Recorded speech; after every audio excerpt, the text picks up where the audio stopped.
jasa apapun yang berhubungan dengan tenaga kerja di lapangan ataupun di satu lokasi misalnya di pabrik, nah itu diwajibkan adanya SMK 3, artinya perusahaan tersebut mempunyai sertifikat SMK 3. Itu adalah semacam tim K3 yang ada di satu perusahaan. Kalau di dunia konstruksi ada yang namanya HSE dan lain-lain. Nah, tergantung istilahnya saja, tapi sebenarnya timnya sama. Nanti bisa Ibu Menteri atau Bapak Menteri atau minimal Dirjen.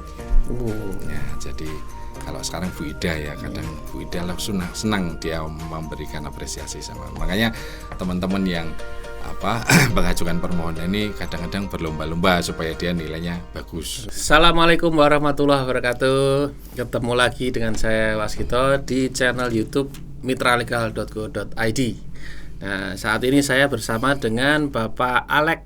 Bapak Alex ini beliau adalah salah satu sertifikator auditor untuk SMK 3. Nah, sebelum lebih lanjut nih Pak Alex, pengen tahu dulu nih Pak Alex ini di SMK 3 auditor itu seperti apa, dan SMK 3 sendiri itu apa Pak? Jangan-jangan sekolah menengah kejuruan apa? Iya, memang mirip namanya. Oke. Assalamualaikum warahmatullahi wabarakatuh. Selamat sore Pak Waskito dan teman-teman K3. Salam. Perkenalkan, nama saya adalah Pak Alex. Saya adalah auditor SMK 3.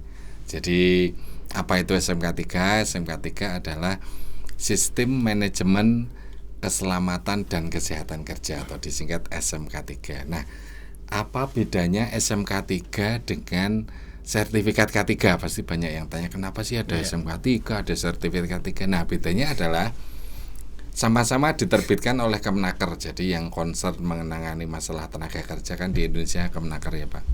Jadi kalau sertifikat K3 itu untuk person, jadi untuk orang. Jadi misalnya ada ahli K3 umum, ada ahli K3 konstruksi. Nah, itu sertifikat K3 juga, tapi untuk orang per orang. Jadi dengan orang dengan keahlian atau sudah dianggap mengerti tentang K3. Nah, kalau SMK 3 adalah untuk perusahaan, bukan untuk orang. Jadi di perusahaan tersebut apakah K3-nya sudah berjalan atau tidak gitu. Baik. Ya, apakah sesuai dengan peraturan Kemenaker atau tidak gitu. Baik. Nah, di sini ada pertanyaan lagi Pak nih Pak. Siapa saja sih yang harus mengurus SMK 3 itu? Apakah semua perusahaan atau ada kriteria tertentu? Ya, sebenarnya kalau di Indonesia K3 ini sudah lama. SMK 3 ini sudah lama, yaitu sejak terbitnya peraturan pemerintah atau PP nomor 50 tahun 2012.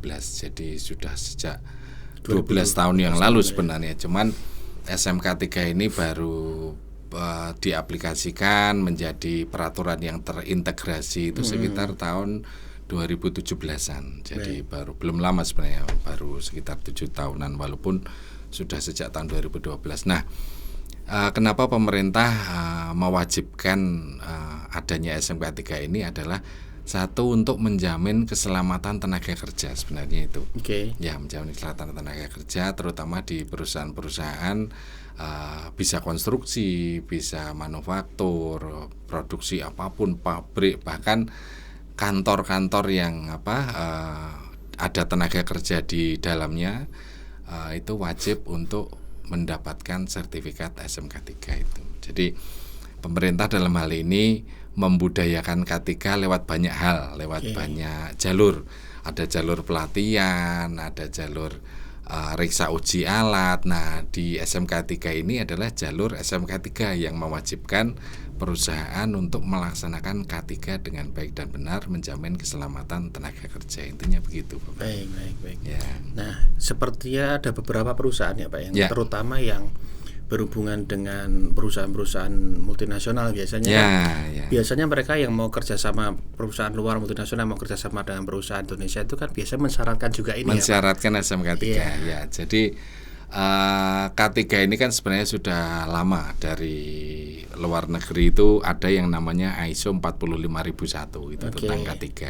Tetapi Presiden Jokowi sejak tahun 2012 terutama lebih digalakkan setelah tahun 2016-2017 itu mewajibkan perusahaan apapun ekspor impor ataupun dalam negeri, konstruksi, manufaktur, PLN, Telkom yang bergerak di bidang jasa apapun yang berhubungan dengan tenaga kerja di lapangan ataupun di satu lokasi misalnya di pabrik. Nah, itu diwajibkan adanya SMK 3, artinya perusahaan tersebut mempunyai sertifikat SMK 3. Kepentingannya juga sekarang diwajibkan untuk tender, untuk ekspor, untuk apapun, bahkan sudah menjadi peraturan yang dokumen yang wajib di satu perusahaan mempunyai sertifikat SMK 3. Baik. Nah, ini sanksinya apa sih? Apa konsekuensinya apa sih kalau perusahaan itu tidak punya SMK 3 itu? Ya, konsekuensi secara langsung sebenarnya tidak ada, Pak. Tetapi dengan tidak mempunyai SMK 3, satu perusahaan tidak akan bisa bergerak atau bernafas panjang, ya, mau bisnis dengan sesama pebisnis, sesama pabrik yang lain atau sesama perusahaan yang lain, harus ada syarat itu. Mau ikut tender pemerintah harus pakai syarat, mau ekspor harus punya SMK 3. Jadi mau tidak mau harus mempunyai sertifikat SMK 3. Memang pemerintah soal urusan K3 ini menanamkan budaya K3 itu dari dulu itu memang harus dengan peraturan. Jadi masyarakat Indonesia ini kan terbiasa dipaksa dengan peraturan, bahkan untuk urusan K3. Jadi kayak yang seusia saya sudah agak senior, bukan tua ya Pak, senior.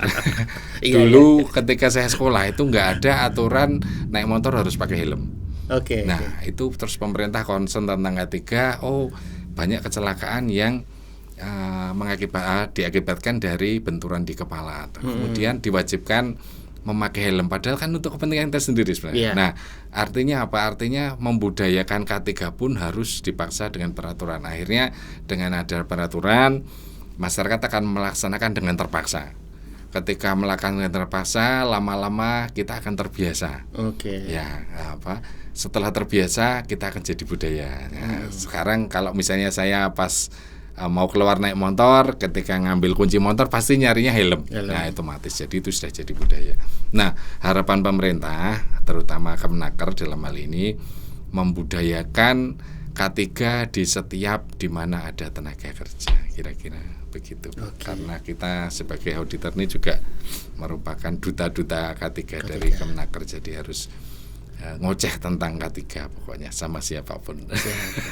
Nah, SMK 3 itu kan ada 3 kriteria kalau nggak salah ya Pak ya? Ya, 3 tahapan. Bisa dijelaskan itu ya, Pak? Jadi prosesnya dulu. Jadi bagaimana satu perusahaan bisa mendapatkan sertifikat SMK 3 adalah mengajukan permohonan ke lembaga-lembaga yang bisa melakukan audit seperti Pak Waskito ini mitra legal sudah bisa melakukan audit, bisa membantu teman-teman yang mengajukan permohonan SMK 3. Kemudian dari konsultan lembaga audit ini melakukan audit ke perusahaan yang mengajukan permohonan SMK 3. Setelah kita melakukan audit, ketika kita menyatakan perusahaan tersebut lolos audit, baru nanti Kemenaker atas rekomendasi dari auditor SMK 3 menerbitkan sertifikat SMK 3. Nah, apakah semua sertifikat itu sama? Ada 3 tahapan, Pak Waskito. Jadi kita berdasarkan kriteria yang kita audit. Jadi kita melakukan audit itu tidak dengan peraturan kita sendiri, tetapi peraturan dari Kemenaker sudah ada.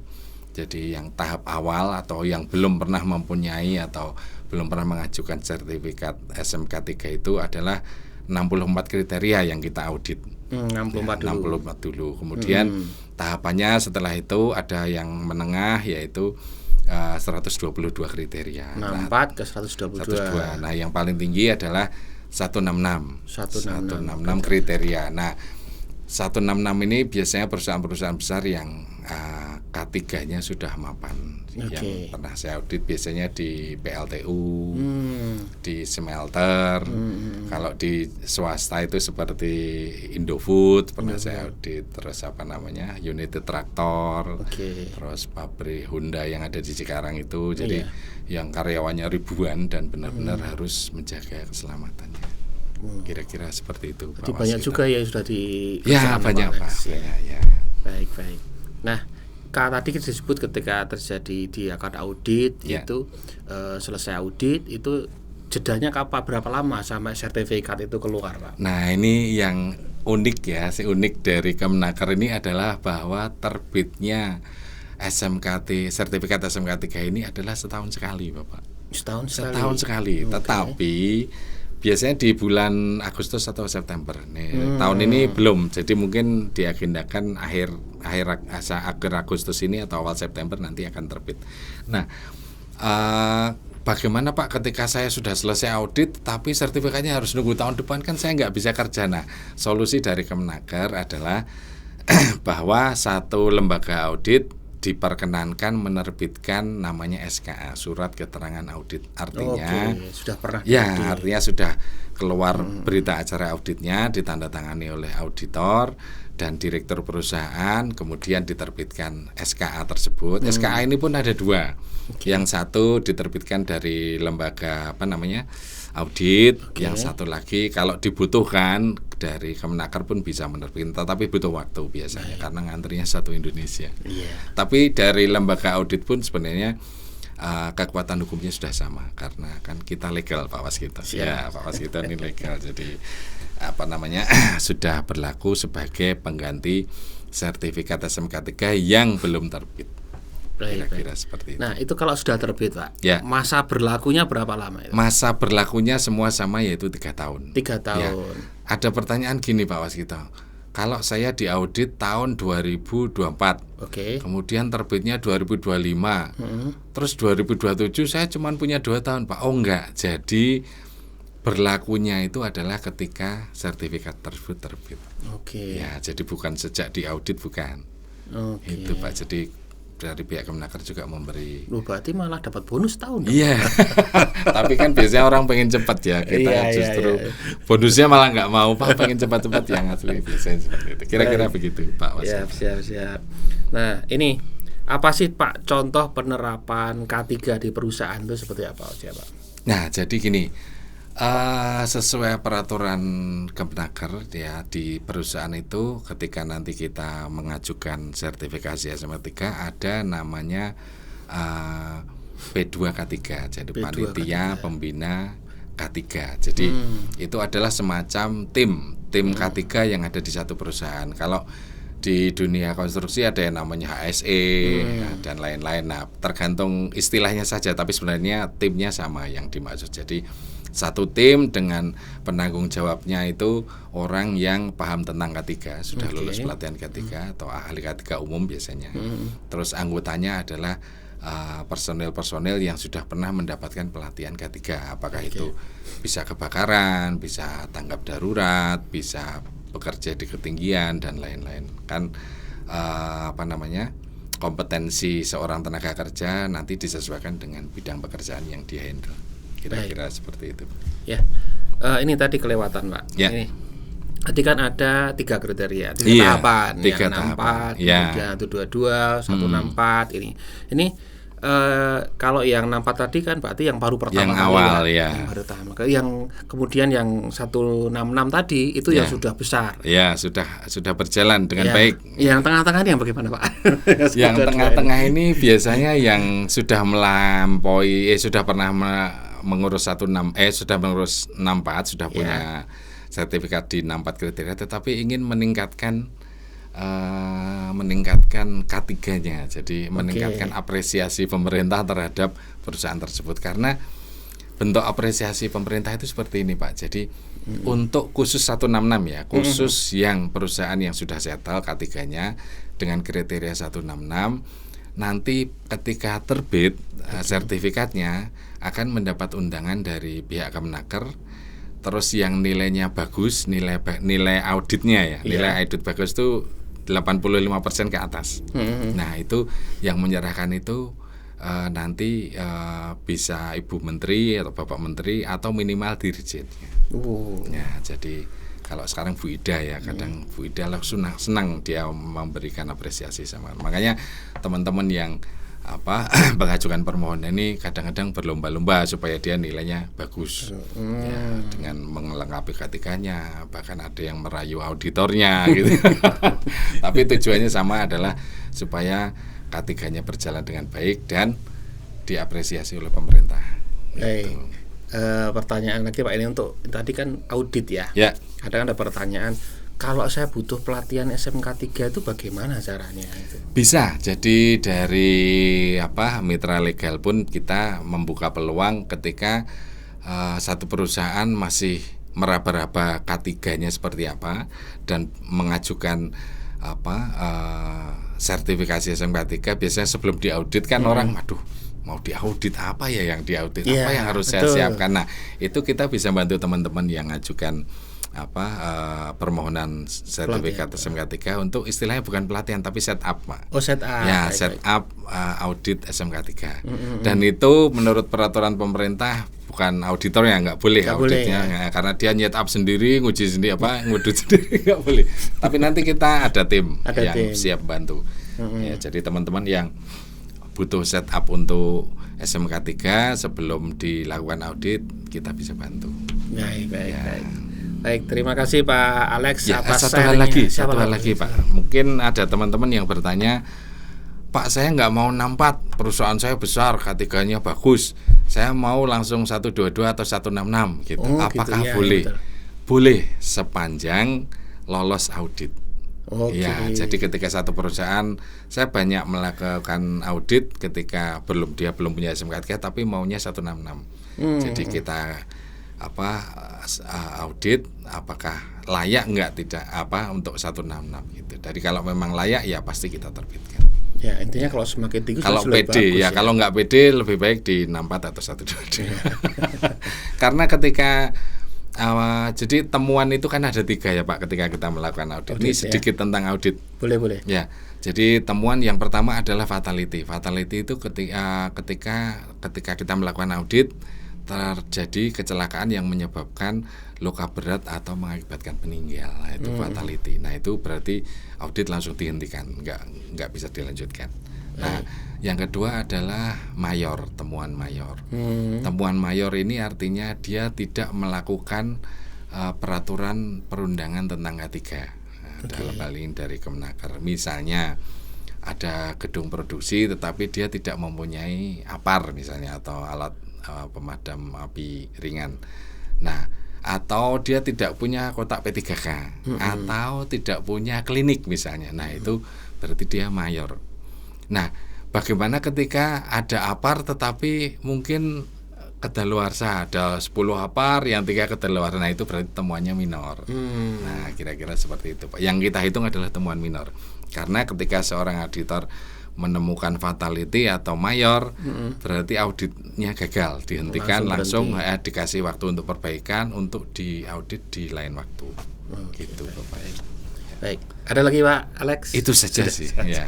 Baik, terima kasih atas waktunya Pak Alex. Siap. Terima kasih. Bagi teman-teman yang mau perusahaannya mau dilakukan audit SMK 3 itu nanti bisa hubungi kami mitralegal.co.id. Terima kasih Pak Alex atas sarannya. Ya. Siap. Assalamualaikum warahmatullahi wabarakatuh. Waalaikumsalam. Selamat sore. mitralegal.co.id memudahkan bisnis Anda.